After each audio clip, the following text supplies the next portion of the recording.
عاملين ايه؟ يا رب تكونوا بخير وفي احسن صحة وفي احسن حال. اللي اول مرة يشوفني ما ينساش يعمل لايك وشير ويشترك في القناة ويفعل زر الجرس عشان كل جديد يوصل لكم. النهاردة هنعمل سمك. صلي على الحبيب على الدرس السلام. قشرت التوم اهو، نزلت النهاردة جبت كيلو سمك حارد. النهاردة هنأكل العيال أكل حلو قوي من ايدة الشيفة ميار. نصلي على الحبيب، هنسمي الله ونصلي على الحبيب وندق التوم. اوعوا تنسوا اللايك والشير، شايفاكم.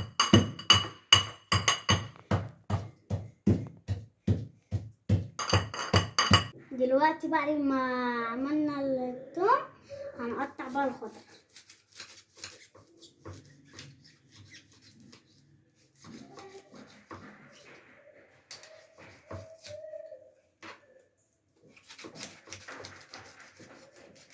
بعد ما قطعنا الخضرة دلوقتي حطيناها مع التوم وقعدنا بنطقها.